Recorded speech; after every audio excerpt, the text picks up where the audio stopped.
कब से आप मिद्दत को उसकी औकात याद दिलाना चाह रही थी और आज रेस्टोरेंट पे इतनी आसानी से आपको मौका मिल गया। मैं दानियाल और मिद्दत की मंगनी कर देना चाहता हूं। तारिक, क्या कह रहे हैं आप? पागल हो गए? What nonsense!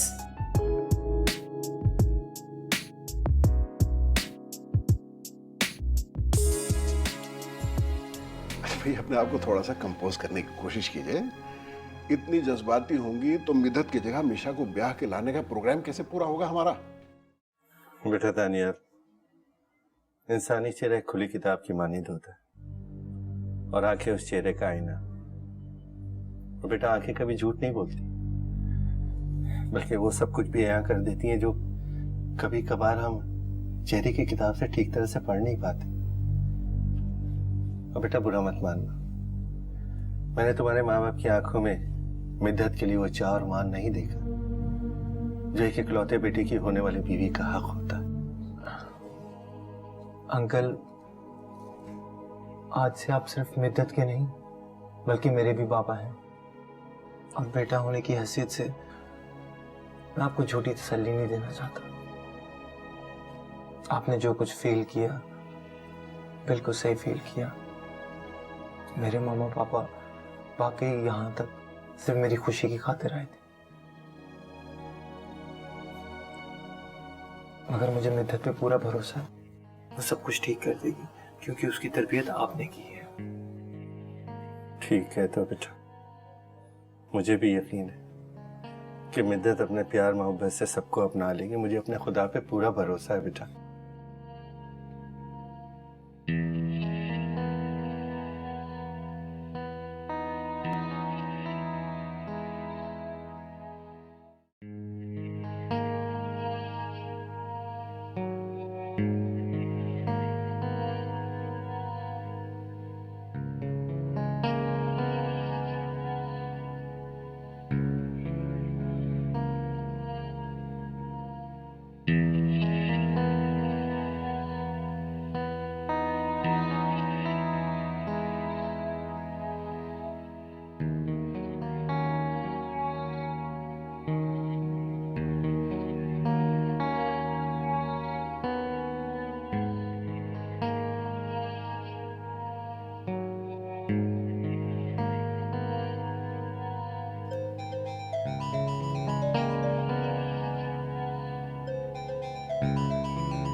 अरे आप ही, इतनी देर से फोन बज रहा है, आप उठा क्यों नहीं रही हैं?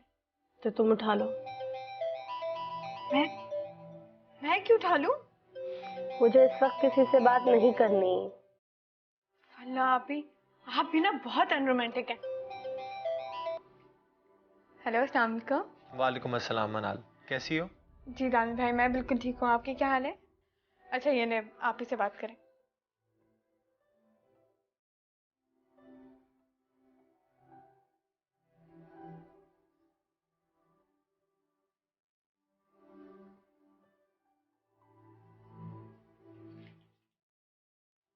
अस्सलाम वालेकुम। वालेकुम अस्सलाम, कैसी हो मिद्दत? वैसे ही जैसे कुछ घंटों पहले थी। यानी कि 14वीं की चांद की तरह खूबसूरत। और वही चांद आज मेरे पहलू में था। मैं तुम्हें बता नहीं सकता कि उस वक्त मेरी क्या फीलिंग्स थी। तुम कुछ नहीं कहोगी मिद्दत? जी मुझे भी कुछ कहना है। हाँ हाँ बोलो मिद्दत, क्या कहना है? ये कि मुझे बहुत नींद आ रही है, मैं सोना चाहती हूँ। क्या? तुम क्या हमेशा से इतनी अनरोमांटिक हो? मुझे नहीं पता, क्योंकि ये मेरा पहला एक्सपीरियंस है। मैंने पहले कभी किसी से इस तरह फ़ोन पे बात नहीं की। और जहाँ तक बात सोने की है तो ये मेरी रोज़ की रूटीन है। अब एक दिन में आदत तो नहीं बदल सकती। कमाल है, मेरी तो चंद घंटों में ही आदत बदल गई। मैं तुम्हें बहुत मिस कर रहा हूँ। क्या तुम मुझे मिस नहीं कर रही? आप ही ने तो कहा था कि मोहब्बत का यकीन अमल से दिलाया जाता है, तो फिर बार बार इजहार करके इस मोहब्बत की अहमियत को कम क्यों किया जाए?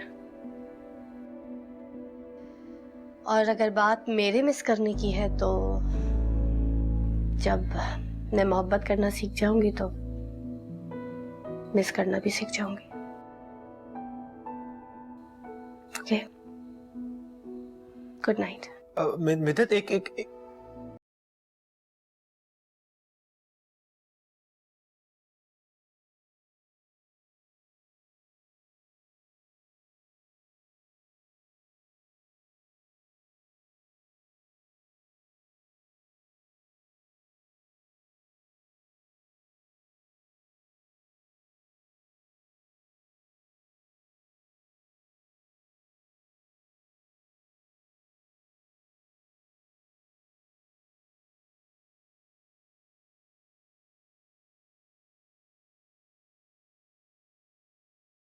लकी है, जो चाहता है पा लेता है,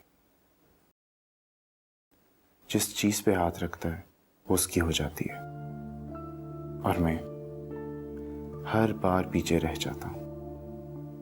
कभी मसलिहत मेरा रास्ता रोक लेती है और कभी किस्मत। मुझे यकीन था शिकस्त इस बार भी उसका मुकद्दर नहीं बनेगी।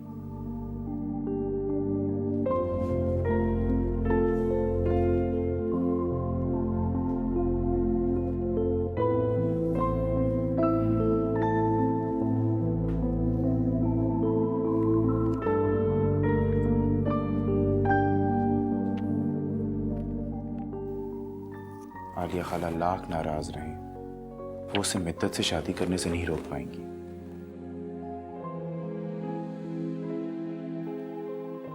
वो अपनी मोहब्बत में सच्चा था, इसलिए उसने अपनी मंजिल पा ली।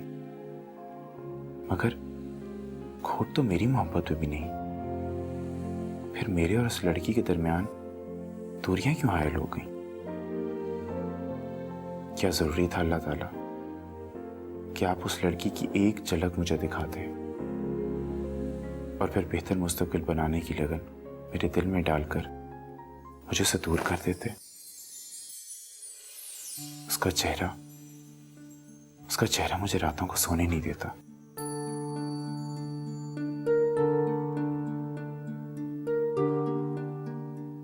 कौन जाने यहां से वापस जाने के बाद मैं उसे ढूंढ पाऊंगा या फिर से खाली हाथ रह जाऊंगा।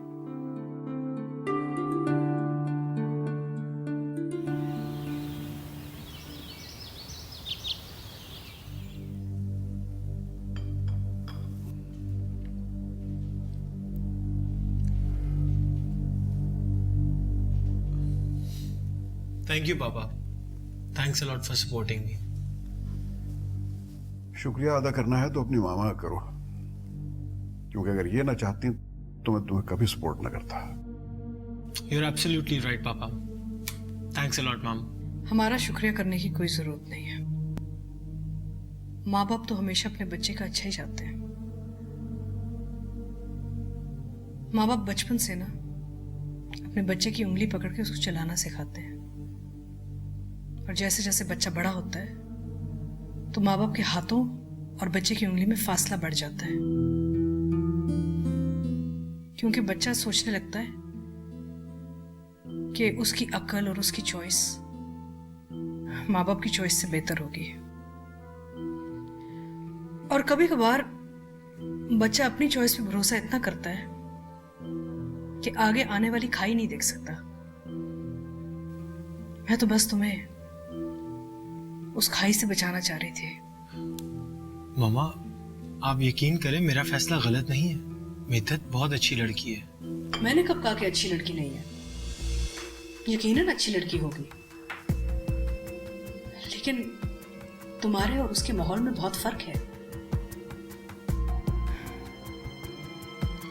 तुम पूरी जिंदगी लग्जरी में पले हो और उसकी तो बेसिक नीड्स ही कभी फुलफिल नहीं हुई होंगी। तुमने बगैर गिने पैसे खर्च किए हमेशा, और उसके घर में एक एक रुपया खर्च होने से पहले गिना जाता होगा।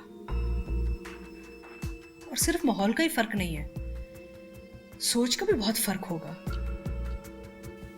और मुझे डर है कि इन सब वजूहात की वजह से तुम लोग आगे जाके अलग ना हो जाओ, और मैं तुम्हें इस दुख से बचाना चाहती थी। लेकिन खैर, अब जो होना था वो सो हो गया। खुश रहो, तुम्हारी जिंदगी है, जैसे जीना चाहते हो जियो तुम। हम हमेशा तुम्हारा साथ देंगे।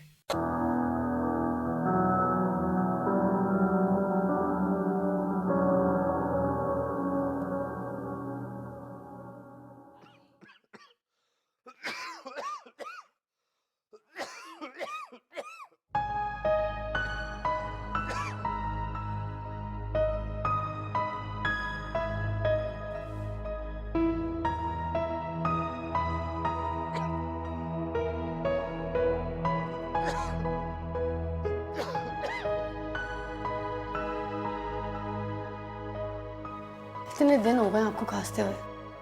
आज आप चलिए मेरे साथ डॉक्टर के पास, चेकअप करवाती हूँ आपको। अरे बेटा, मेरी फिक्र छोड़ो, तो बदलते मौसम का असर है। ये शादी की तैयारी कर बेटा, 2 महीने में गुजर जाएंगे। शादी की तैयारियां भी होती रहेंगी अब्बा। आप चले मेरे साथ। आप आज चलें, डॉक्टर सलमान के पास लेके जाती हूँ मैं आपको। उन्होंने कहा था ना हर महीने आपका चेकअप कराना जरूरी है। ओके, मैं एक शर्त पे चाहूंगा तुम्हारे साथ हॉस्पिटल, वापसी पे हम बैंक जाएंगे। बैंक क्यों? समझी नहीं। अच्छा, बैंक से मुझे अपने पैसे निकलवाने हैं। वो पैसे जो कबल रिटायरमेंट में मुझे मिले थे और तुमने खर्च ही नहीं करने दिए। मैं समझता हूँ उन पैसों का सही इस्तेमाल का वक्त आ गया है। बाबा, मुझे नहीं चाहिए वो पैसे, आप अपने पास रखें। अनाल और फवाद के काम आएंगे। नहीं बेटा, तुम मेरी पहली और बड़ी औलाद, इसलिए सबसे ज्यादा हक तुम्हारा बनता है। अल्लाह मुसब्बिल असबाब है, वो चाहेगा तो मनाल और फवाद के लिए कोई ना कोई वसीला बना देगा। मैं अपनी बेटी को बहुत धूमधाम से न सही मगर बहुत इज्जत और बहुत मोहब्बत के साथ रुखसत करना चाहता हूँ बेटा।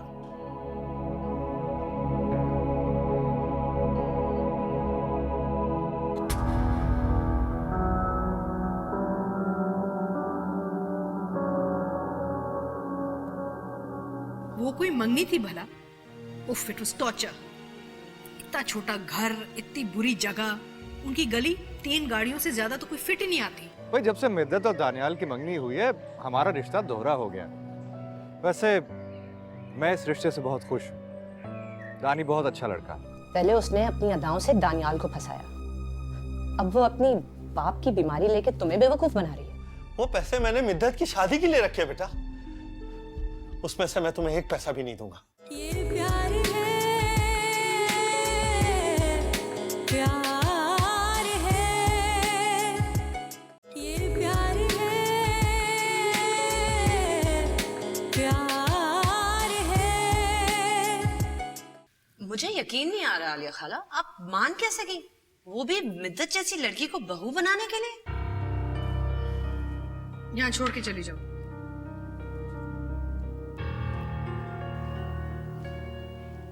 रबिया, नौकरों के सामने ऐसी बातें नहीं किया करते।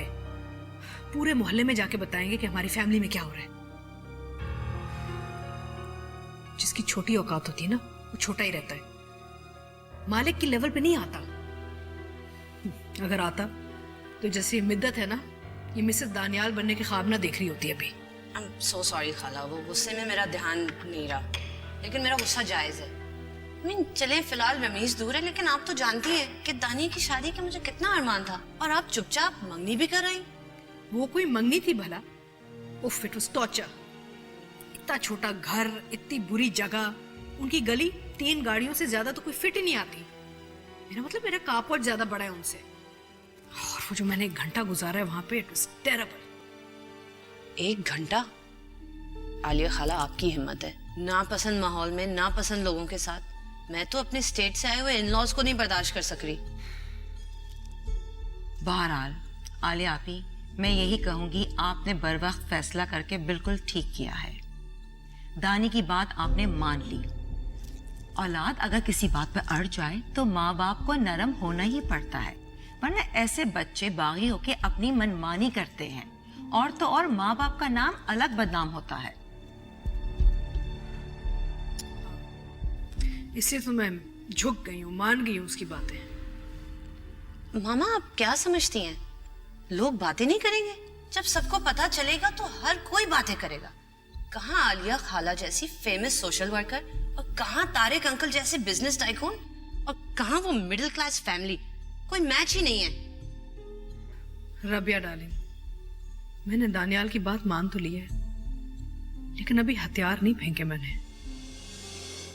हाँ, लोग बातें करेंगे, लोगों को बातें करनी भी चाहिए, और जब लोग बातें करेंगे तो उस वक्त दानियाल को एहसास होगा कि उसने कितने घाटे का सौदा किया है।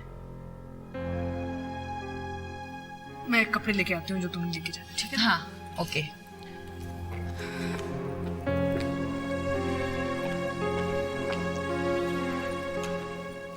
मामा, मुझे कुछ समझ में नहीं आ रहा। एक तरफ आलिया खाला कहती हैं कि सर्वेंट्स के सामने बात ना करो, और कहीं बोलती हैं लोग बातें करें तो कर लें। I don't understand what's going on.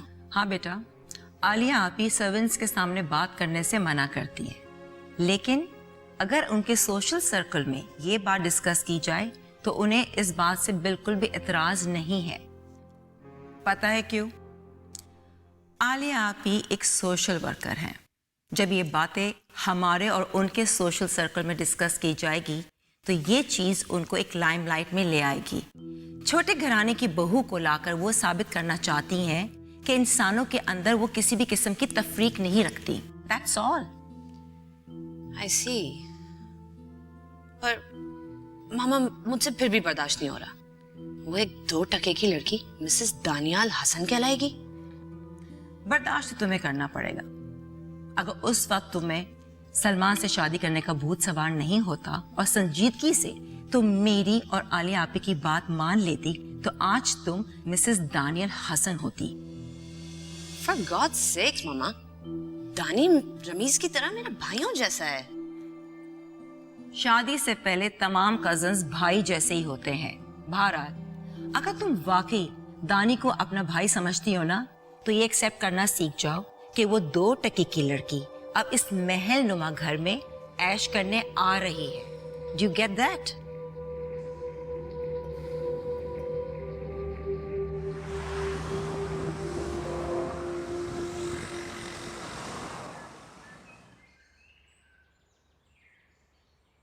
अरे अंकल, आप आइए, मैं आपको घर ड्रॉप कर देता हूँ। नहीं बेटा, तुम खामखा जहमत करो, हम लोग खुद चले जाएंगे। इसमें जहमत की क्या बात अंकल, मैं घर ही जा रहा था। और अब हमारा रिश्ता सिर्फ एक डॉक्टर और पेशेंट का थोड़ी रहा है भाई। जब से मिद्दत और दानियाल की मंगनी हुई है, हमारा रिश्ता दोहरा हो गया। वैसे मैं इस रिश्ते से बहुत खुश हूँ। दानी बहुत अच्छा लड़का है। बेटा, तुम ना सिर्फ एक अच्छे डॉक्टर हो बल्कि एक अच्छे इंसान भी हो। रबिया को किसी दिन लेके आओ ना हमारे घर खाने के लिए। जी जरूर आऊंगा। आइए बैठिए।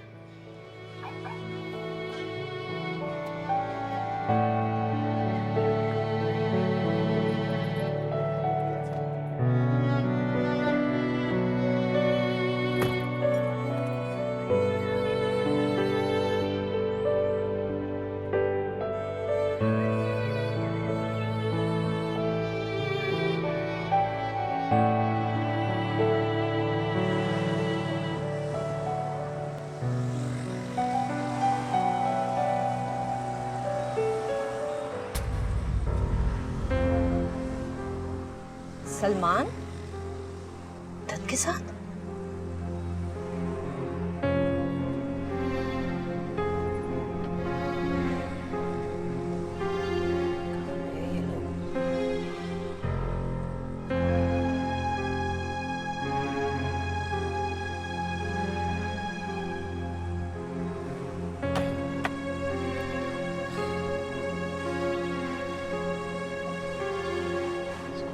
चल के देखती हूँ।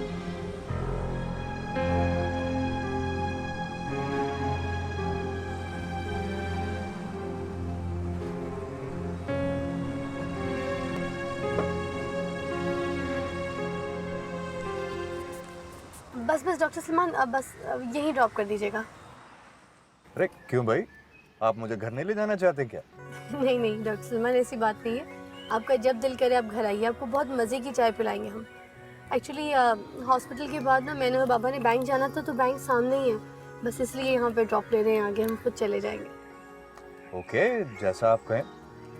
अच्छा, कल अपना बहुत ख्याल रखिएगा और दवाएं वक्त पे रोज, और अगर हो सके तो हल्की फुल्की वर्जिश भी, इंशाल्लाह फिट रहेंगे। ठीक है बेटा, बहुत शुक्रिया तुम्हारा, मैं तुम्हारी बात पे अमल करूँगा। अल्लाह हाफिज बेटा। अल्लाह हाफिज।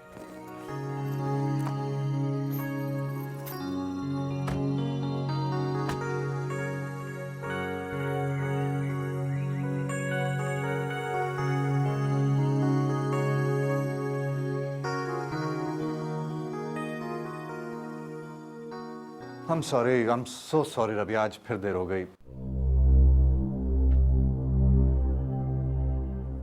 मेरे लिए तो तुम्हारे पास टाइम ही नहीं है, लेकिन हाँ, मिद्दत और उसके बाप को तो तुम ले लेकर घूम रहे होते हो। तुम क्या जबान इस्तेमाल कर रही हो रबिया? डू यू नो वो रहमान अंकल हैं और मिद्दत तुम्हारी होने वाली भाभी है। अरे मैं तो जल्दी निकला था तुम्हें शॉपिंग कराने के लिए, लेकिन रास्ते में वो दोनों बेचारे टैक्सी का इंतजार कर रहे थे, तो आते हुए उन्हें ड्रॉप कर दिया। तो रास्ते में क्यों ड्रॉप किया? घर तक छोड़ा थे। और तुम कौन सी शॉपिंग की बात कर रहे हो सलमान, जो 6 महीने से पेंडिंग है? फॉर योर काइंड इंफॉर्मेशन, वो शॉपिंग मैं आलिया खाला के साथ 600 बार कर चुकी हूँ इन 6 महीनों में। I know, I am so sorry Rabia. Rabia, मैं जानता हूँ कि पिछले 6 महीने से I have been really really busy, but तुम्हें तो पता है कि मेरा काम ही ऐसा है, मैं क्या करूँ? तुम अपनी आज की हरकत पे पर्दा डालने के लिए मुझे सॉरी कह रहे हो? तुम किसे बेवकूफ बना रहे हो, मुझे या खुद को? या तो फिर वो लड़की हम सबको बेवकूफ बना रही है। पहले उसने अपनी अदाओं से दानियाल को फंसाया, अब वो अपनी बाप की बीमारी लेके तुम्हें बेवकूफ बना रही है। God sake Rabia, I just can not understand you. मैं तुम्हें बिल्कुल भी नहीं समझ सकता। You are a typical woman.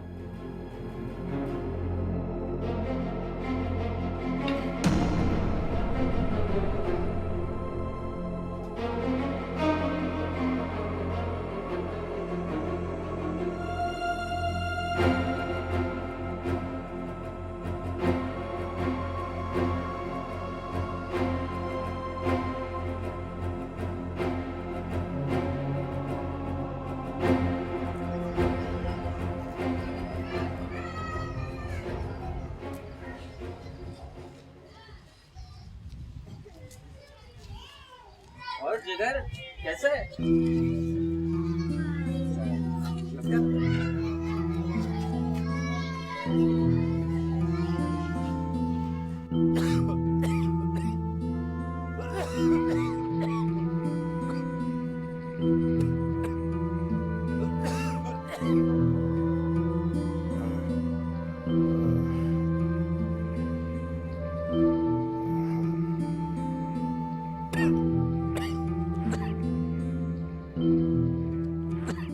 बाबा, मैंने सोच लिया कि मैं मुझसे बाहर जाऊंगा। यहाँ कोई फ्यूचर नहीं है।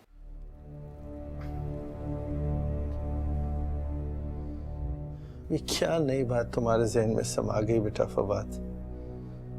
परदेश में मिलने वाले हजारों डॉलर अपने वतन में चंद 100 ही भले बेटा। कम से कम तुम मेरी नजरों के सामने तो रहोगी।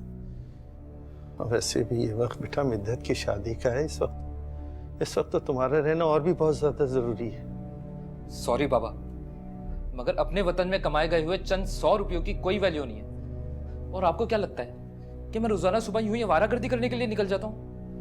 नहीं बाबा, मैं रोजाना सुबह अपनी सीवी इस उम्मीद से लेकर निकलता हूँ कि मुझे शायद कोई अच्छी जगह जॉब मिल जाए, लेकिन रोजाना शाम को अपनी जूतियां चटखाता हुआ घर वापस आता हूँ। मेरे सारे दोस्तों के वालिद और रिश्तेदार या तो किसी अच्छी पोस्ट पर हैं या फिर मुल्क से बाहर हैं। हम मेरे सारे दोस्त अपनी लाइफ में सेट हो चुके हैं। एक मैं ही हूं जिसके पास ना तो कोई सिफारिश है और ना ही कोई फ्यूचर है मेरा। इसलिए मैंने सोच लिया बाबा, मैंने सोच लिया कि मैं मुल्क से बाहर जाऊंगा। रजा अपने मामू के पास कनाडा चला गया है और वो मुझे वहां बुला रहा है। बस बाबा मुझे कुछ पैसों की जरूरत है।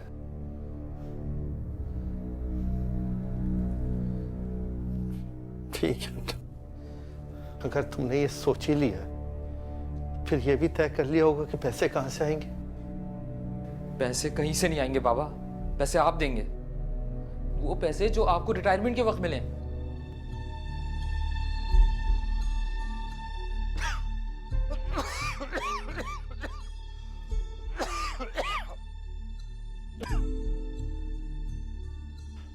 तुम्हारा दिमाग खराब हो गया फवाद?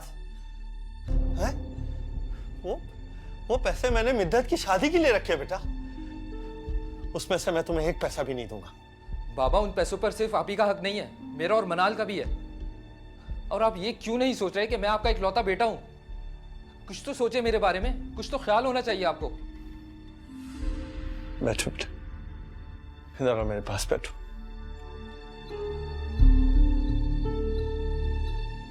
दानियाल, अभी शादी को कुछ दिन है।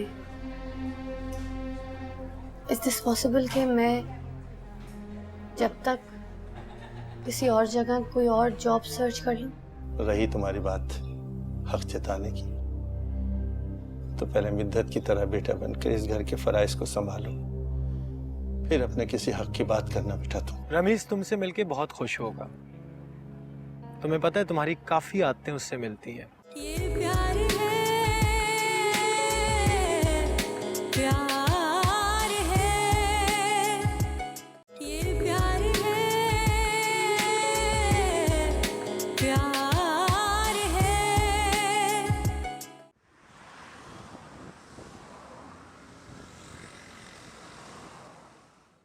क्या बात है मिदत, बहुत चुप चुप सी हो। चुप नहीं हूँ, जरूरी बात करनी है आपसे, इसीलिए आपको यहाँ बुलाया। क्योंकि घर में बाबा होते हैं, बाबा के सामने बात नहीं हो सकती। देखो, मैं तुम्हारा होने वाला शौहर हूँ, तुम मेरे साथ कुछ भी शेयर कर सकती हो। बताओ क्या बात है। दानियाल, अभी शादी को कुछ दिन है। इज दिस पॉसिबल कि मैं जब तक किसी और जगह कोई और जॉब सर्च कर लूं? दानियाल हसन की मंगेतर होकर तुम किसी के अंडर जॉब करोगी, ये बात ना तो मुझे अच्छी लगेगी और ना ही पापा को। क्यों दानियाल? मैं पहले भी तो हसन फूड इंडस्ट्रीज में जॉब कर रही थी। देखो, पहले की बात और थी, अब तुम्हारा स्टेटस बदल गया है। अब तुम दानियाल हसन की मंगेतर हो और तारिक हसन की इकलौती बहू। जॉब करना मेरी जरूरत है, मेरी मजबूरी है। दानियाल, आप जानते हैं मेरे घर के हालात, सब कुछ आपके सामने है। मेरी फैमिली के अखराजात, घर के अखराजात सब कैसे पूरे होंगे अगर मैं जॉब नहीं करूंगी तो? देखो, मनाल और फवाद की तालीम तो खत्म हो गई है, इसका मतलब है कि उनकी तालीम के एक्सपेंसेस खत्म। और जहां तक रही तुम्हारे घर के अखराजात की बात, तो उसका भी मैंने सोल्यूशन निकाल लिया। कैसा सोल्यूशन? फवाद को मैंने अकाउंट्स डिपार्टमेंट में अपॉइंट करने का सोचा है। और ये फैसला मैंने फवाद की तालीम की बेस पे नहीं लिया, बल्कि तुम्हारी काबिलियत की बेस पे लिया है। स्टार्ट में उसकी तनख्वाह थोड़ी कम होगी, लेकिन अगर तुम्हारी तरह दिल लगा के मेहनत करेगा तो बहुत जल्दी प्रमोशन भी हो जाएगी। सर तारिक? सर तारिक नहीं, अब से वो तुम्हारे भी पापा हैं। और मैंने पापा से पहले ही बात कर ली है, उनको कोई इतराज नहीं है। Thank you. अरे, इसमें थैंक यू की कोई बात नहीं, क्योंकि इसमें भी मेरा ही फायदा है। मुझे पता था कि अगर तुम इस मसले में उलझी रहोगी तो मुझे डर था कि तुम कहीं हमारी 2 महीने बाद होने वाली शादी को पोस्टपोन करके 2 साल पे ना कर दो।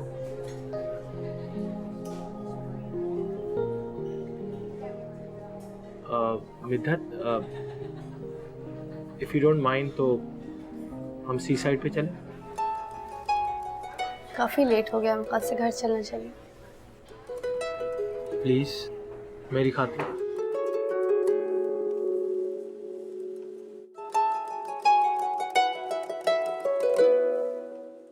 बेशक बेटा, बेशक तुम मेरे अकलौते बेटे।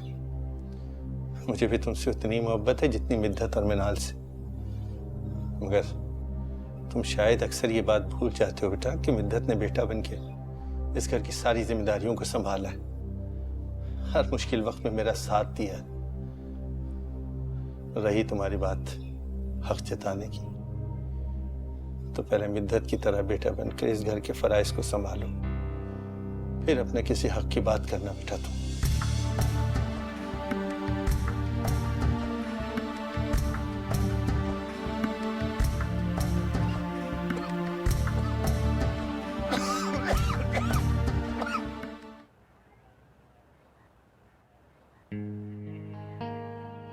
मुझे साहिली समंदर बहुत पसंद है। मुझे भी गीली रेत पर चलना बहुत अच्छा लगता है। वाकई? तुम्हें पता है रमीज को भी गीली रेत पे चलना बहुत पसंद था। बल्कि मैं और वो अक्सर साली समंदर पे आके लहरों को गिनते थे और कई दूर तक चलते रहते थे। रमीज, रमीज वो आपके दोस्त, बेस्ट फ्रेंड, आपके कजिन भी। हमारे मिजाज बहुत डिफरेंट हैं, मगर चॉइस हमेशा एक ही होती है, पता नहीं क्यों। जैसे आप उनकी बात कोट कर रहे हैं, जिस तरह आप उनकी आदत का जिक्र कर रहे हैं, उससे साफ जाहिर होता है कि आपके और उनके मिजाज में काफ़ी फ़र्क है। रमीज तुमसे मिलके बहुत खुश होगा। तुम्हें पता है तुम्हारी काफ़ी आदतें उससे मिलती हैं, जैसे कि इंट्रोवर्ट होना, किसी से इतनी जल्दी फ्री ना होना, वो भी इतनी जल्दी किसी से फ्री नहीं होता। शाय है, उसके इतने ज़्यादा दोस्त नहीं है। I think I am the only friend he has. और कोई भी सिचुएशन होगी ना, उसको अपने आप को कंपोज रखना आता है। I don't know how he does it. वाह, आई थिंक उसकी वजह ये है कि बहुत छोटी उम्र में अंकल शहजाद का इंतकाल हो गया था। शहजाद अंकल उनके वालिद साहब थे। आई होप आपके दोस्त रमीज मुझसे मिलकर भी खुश हो, और शायद आपको मेरी संजीदगी इतनी अच्छी नहीं लगती। नहीं, ऐसी बात नहीं है। बस तुम थोड़ी डिफरेंट हो अपनी बाकी हम उम्र लड़कियों से। शायद ये संजीदगी मेरे अंदर बहुत जल्दी आ गई, और इसकी वजह वही है जैसे आपके दोस्त के साथ हुआ, रमीज के साथ, उसी तरह मेरी माँ जी भी मुझे बहुत छोटी उम्र में इस दुनिया में छोड़कर चली गई। बाबा बहुत बीमार थे, मनाल और फवाद बहुत छोटे छोटे। बहुत सी जिम्मेदारियों ने मेरी नौउम्री के कई सालों को बहुत तेज़ी से कम कर दिया। उससे मेरी सोच और एज के दरमियान जो गैप डेवलप हुआ, उसे मेरी संजीदगी ने ढांप लिया। डोंट वरी, अब मैं तुम्हारे साथ हूँ, और मुझे 100% यकीन है कि मेरा साथ तुम्हें पल पल हंसने और मुस्कुराने पे मजबूर करेगा।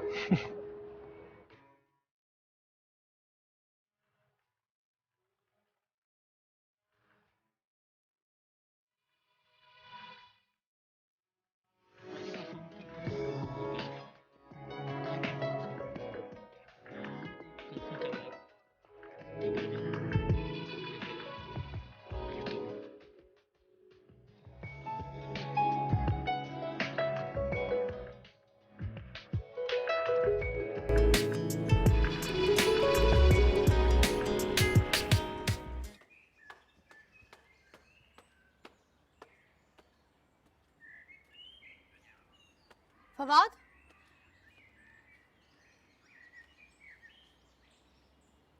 तुमने बाबा के साथ फिर बदतमीजी की। तुम्हें पता है ना, जरा सा भी डिप्रेशन उनकी सेहत खराब कर सकता है। पागल तो नहीं होगा तुम? यकीनन ये सारी शिकायत आपसे मनाल ने की होगी। मगर मैंने बाबा के साथ कोई बदतमीजी नहीं की है, सिर्फ अपना हक मांगा है। मैं उनका इकलौता बेटा हूं, मगर उन्होंने मुझे आज तक कभी कोई अहमियत नहीं। ये प्यार है, प्यार है, ये प्यार है, प्यार है। मैं तो तरस गई थी यहाँ पे किसी अपने से बात करने के लिए। मुझे बहुत अच्छा लग रहा है कि आप मुझे मिली, मेरी आपसे बात हो रही है। I am really so happy. वो कुछ भी कर सकता है। आपने ही नहीं देखा था कैसे धमकियां देकर गया हमें। आप तो पता नहीं कैसे सीना तान के उसके सामने खड़ी थी। आखिर आप क्या चाहती हैं? जो बिसात मैंने अपने हाथ से बिछाई है वो आपके कहने पे जज्बात में आके अपने हाथों से पलट दूं? मिदत, प्लीज तुम तो कोई इतराज ना करो। मेरे पास जिंदगी में हर चीज है। अगर कमी है तो सिर्फ तुम्हारी।